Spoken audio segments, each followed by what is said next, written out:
Hello student, स्वागत है आपका हमारे इस वीडियो में। तो चलिए, इसके पहले क्लास 12 का बायोलॉजी एक चैप्टर का पूरा ऑब्जेक्टिव कर लिए थे, 2 चैप्टर का पूरा ऑब्जेक्टिव कर लिए थे।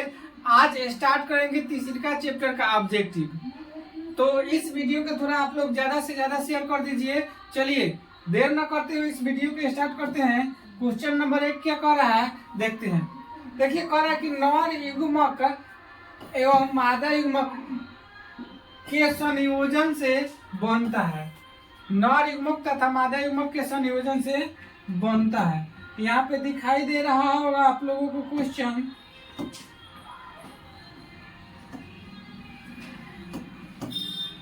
दिखाई दे रहा होगा, जो कि देखिए यहाँ पे सबसे पहले थोड़ा सा हम इसके बारे में जानेंगे, तब आगे देखेंगे क्वेश्चन क्या कर रहे हैं। कह रहे हैं नर युग्मक और मादा युग्मक। तो आप लोगों को पता ना होना चाहिए कि नर युग्मक प्लस मादा युग्मक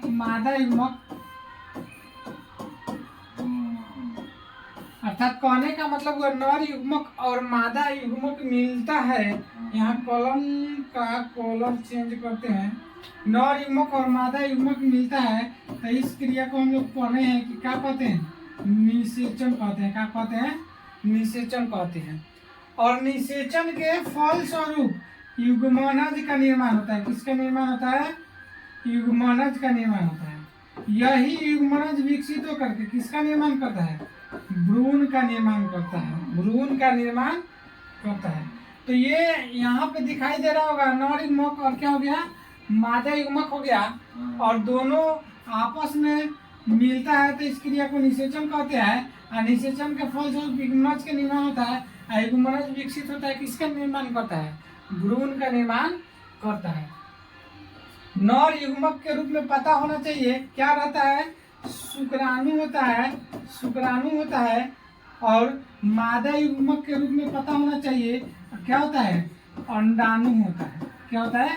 अंडाणु होता है। इस चीज को उम्मीद है कि आप लोग समझ पाए होंगे। चलिए, तो ऑप्शन देख लेते हैं। नर युग्मक और मादा युग्मक के संयोजन से बनता है। कह रहा है युग्मनज, कह रहा है वीर्य, कह रहा है अंडाणु, कह रहा है शुक्राणु। तो इसका सही आंसर आप लोगों को मालूम हो गया होगा।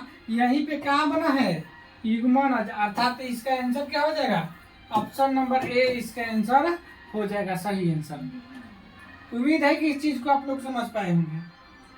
चलिए, अगला क्वेश्चन की तरफ चलते हैं। अगला क्वेश्चन क्या कह रहा है, यहाँ पे दिखाई दे रहा होगा, नर हार्मोन की उत्पत्ति कहाँ से होती है? नर हार्मोन की उत्पत्ति कहाँ से होती है, मालूम होना चाहिए। ऑप्शन देखिए, पहले आमाशय कह रहा है, इसके बाद कह रहा है लीवर, वृषण, और क्या कह रहा है, अंडाशय। थोड़ा सा चित्र के माध्यम से हम लोग समझेंगे। यहाँ पे चित्र दिखाई दे रहा होगा आप लोगों को।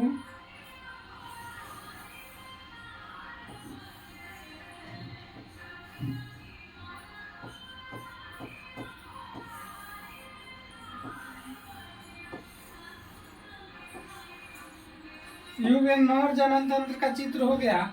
इसको हम लोग पता होना चाहिए। इसको क्या बोलते हैं? वृषण बोलते हैं। क्या बोलते हैं? वृषण बोलते हैं। अब यहाँ पे ये हो गया। अगला भाग होता है शिश्न होता है। इसको बोलते हैं मूत्र मार्ग। इसको बोलते हैं मूत्राशय।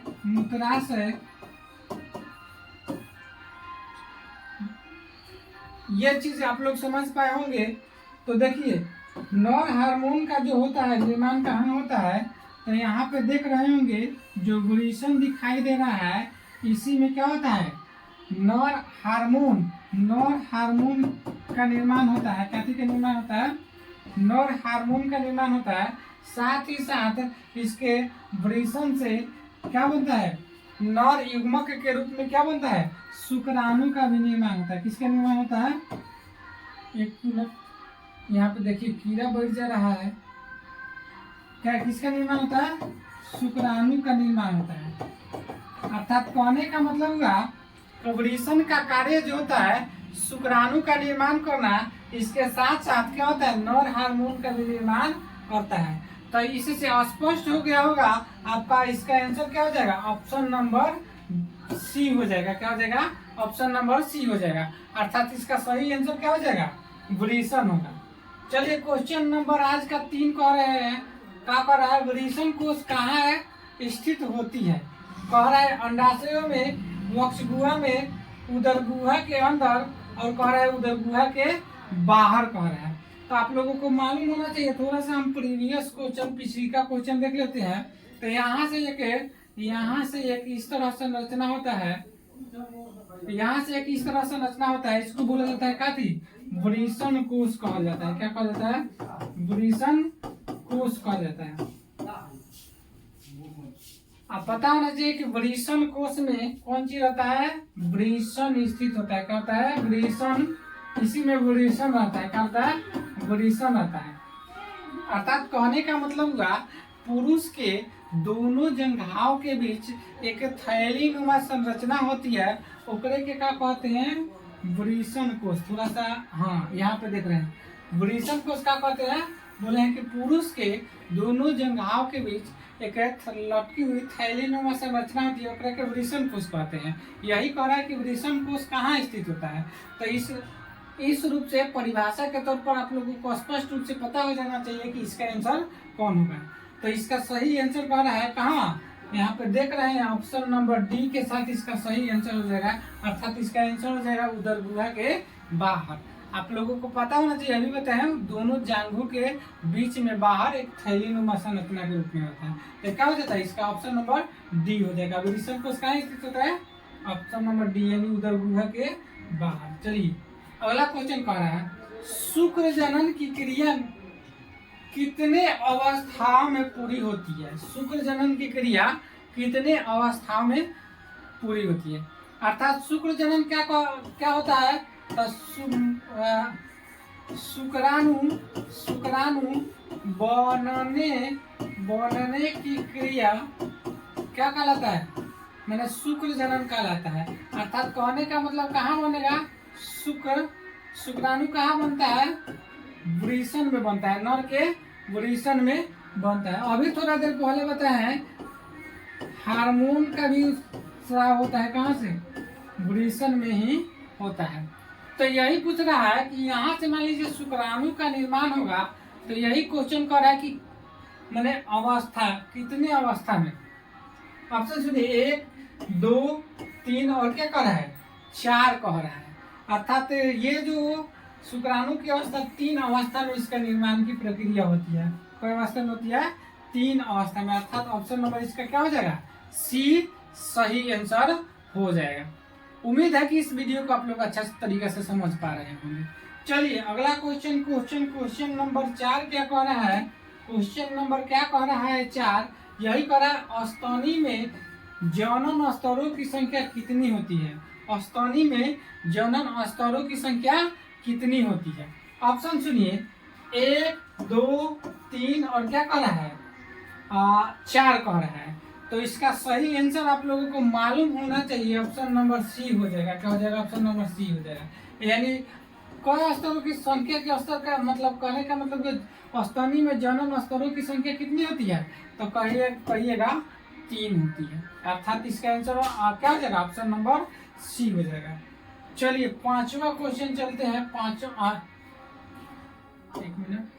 हो गया। हाँ 6ठा क्वेश्चन की तरफ चलते हैं। सटोली कोशिका में पाया जाता है, सटोली कोशिका पाया जाता है, तो कहाँ पाया जाता है वही पूछ रहा है। अंडाशयों में, वृषण में, अधिवृषण में और क्या कर है, गर्भाशय में। तो मालूम होना चाहिए इसका सही आंसर ऑप्शन नंबर क्या हो जाएगा, बी हो जाएगा। ऑप्शन नंबर बी हो जाएगा। अर्थात कहाँ बनता है, सटोली कोशिका कहाँ पाया जाता है, वृषण में पाया जाता है। कहाँ पाया जाता है, वृषण में। चलिए अगला क्वेश्चन कह रहा है द्वितीयक शुक्राणु कोशिकाओं में क्रोमोसोम की संख्या होती है। द्वितीयक क्या कर रहा है, शुक्राणु कोशिकाओं में क्रोमोसोम की संख्या होती है। देखिए कर रहा है 23, 46, 47 और क्या कर रहा है 48। इसका सही आंसर हो जाएगा ऑप्शन नंबर ए आंसर हो जाएगा। क्या हो जाएगा, इसका सही आंसर क्या हो जाएगा, ऑप्शन नंबर ए हो जाएगा 7 का। आप लोग आंसर दीजिएगा तो इस तरह हमारे आंसर बताने से पहले जैसे इस तरह 7 लिख के और 7 का ए आंसर मारिएगा, और ऐसे आप लोग सब पहले आंसर आप दीजिएगा। अगर आंसर जानते होंगे तो हमारे बताने से पहले ही आप आंसर कमेंट में दीजिएगा, ठीक है। चलिए 8वां क्वेश्चन आज का क्या कह रहा है कि मैथुन क्रिया के द्वारा पुरुष द्वारा स्खलित शुक्राणुओं की संख्या होती है। अर्थात कहने का मतलब वो एक बार मैथुन होगा तो शुक्राणु कितना बार स्खलित यानी उत्सर्जन शरीर से बाहर निकलता है वही पूछ रहा है। तो कह रहा है 1 करोड़, 5 से 10 करोड़, 20 से 10 से 20 करोड़, और कह रहा है 20 से 30 करोड़। देखिए फिर से सुनिए ऑप्शन 1 करोड़, 5 से 10 करोड़, 10 से 20 करोड़ और 20 से 30 करोड़। आपको पता होना चाहिए इसका राइट आंसर जो है ऑप्शन नंबर डी हो जाएगा, अर्थात 20 से 30 करोड़ लगभग शुक्राणु एक बार में निकलता है, ठीक है। चलिए 9 नंबर क्वेश्चन क्या कर रहा है, स्त्री में क्रोमोसोम का स्वरूप होता है। मालूम होना चाहिए ये क्वेश्चन लॉलीपॉप, बहुत इजी क्वेश्चन। बताइए आप लोग कमेंट करके बताइए इसका आंसर क्या होगा। पहले आप लोग बताइए तब हम बता देंगे, ठीक है। चलिए देखिए कह रहा है एक्स वाई और क्या कर रहा है वाई। इसका सही आंसर जो हो जाएगा, स्त्री में पूछा है तो क्या हो जाएगा एक्स, अर्थात क्या हो जाएगा इसका ऑप्शन नंबर बी आंसर हो जाएगा। क्या हो जाएगा ऑप्शन नंबर बी। चलिए अगला क्वेश्चन कह रहा है 10 नंबर, पुरुष में क्रोमोसोम का स्वरूप कैसा होता है। सेम वही आ गया लेकिन केवल पुरुष का पूछ रहा है। कह रहा है एक्स वाई और वाई। तो मालूम होना चाहिए इसका सही आंसर सी हो जाएगा, ऑप्शन नंबर सी, अर्थात पुरुष में क्रोमोसोम का स्वरूप कैसा होता है एक्स और वाई होता है। उम्मीद है कि इस चीज को आप समझ पा रहे होंगे। आज का क्वेश्चन 15 क्वेश्चन करवाएंगे। देखिए कह रहा है शुक्राणु के मध्य भाग में पाया जाता है, शुक्राणु के मध्य में भाग में पाया जाता है एक्सोनिन, माइटोकॉन्ड्रिया, केंद्रक, सेंट्रियोल। आप लोगों को पता होना चाहिए कि शुक्राणु के मध्य में कौन सी पाया जाता है, माइटोकॉन्ड्रिया होता है, अर्थात इसका ऑप्शन नंबर बी आंसर हो जाएगा। एक और यहाँ से क्वेश्चन पूछ सकता है शुक्राणु का संरचना की कुछ आप लोगों को मालूम होना चाहिए।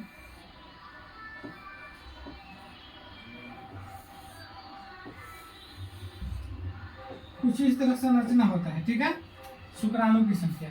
अब आप लोगों से एक और क्वेश्चन पूछ सकता है कि शुक्राणु का अग्र भाग, इसको बोलते हैं मध्य भाग, इसको बोलते हैं अग्र भाग, इसको बोलते हैं पूछ। क्या बोलते हैं अग्रभाग, मध्य भाग और पूछ।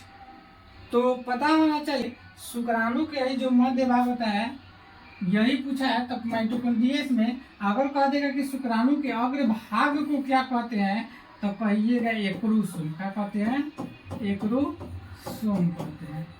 शुक्राणु के अग्र भाग को क्या कहा जाता है एक्रोसोम कहा जाता है। उम्मीद है कि इस चीज को आप लोग समझ पाए होंगे।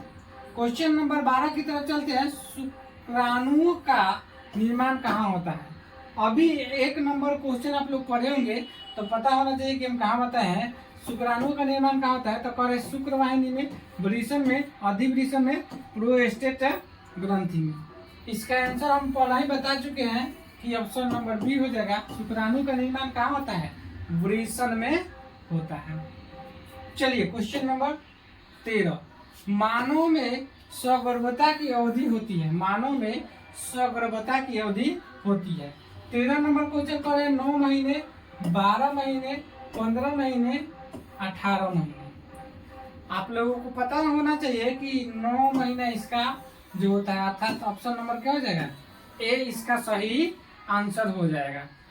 9 महीने सगर्भता की अवधि होती है, अर्थात गर्भ धारण की अवधि होती है। गर्भ अगर धारण हो जाती है तो गर्भवती महिला जो होता है बच्चा उसमें 9 महीना होता रहता है, उसके बाद उसका जन्म होता है। बुम्ब निम्न में से किसे कहा जाता है। बुम्ब निम्न से किसे कहा जाता है। कह रहा है भग, योनि, भग सिर्फ बच्चादानी। इसका सही आंसर जो हो जाएगा आप लोगों को मालूम होना चाहिए, बच्चादानी हो जाएगा, ऑप्शन नंबर डी हो जाएगा। यानी बूंद किसे कहा जाता है? बच्चादानी को ही कहा जाता है। इसको और नाम से जानते हैं गर्भाशय। गर्भाशय, गर्भाशय अर्थात इसी में क्या होता है? भ्रूण का विकास होता है। अर्थात कह सकते हैं तरह से शिशु का निर्माण कहाँ होता है? इसी में होता है, बच्चा दानी में ही होता है। चलिए अगला क्वेश्चन की तरफ चलते हैं। क्वेश्चन नंबर 15, स्त्रियों में अंडाणु बनना किस आयु में बंद हो जाता है? स्त्रियों में अंडाणु बनना अर्थात कहने का मतलब हुआ कि अंडाणु निर्माण की प्रक्रिया शुरू होती है, एक ऐसा उम्र आता है, मतलब 10 से 12 से 14 वर्ष लगभग में होता है।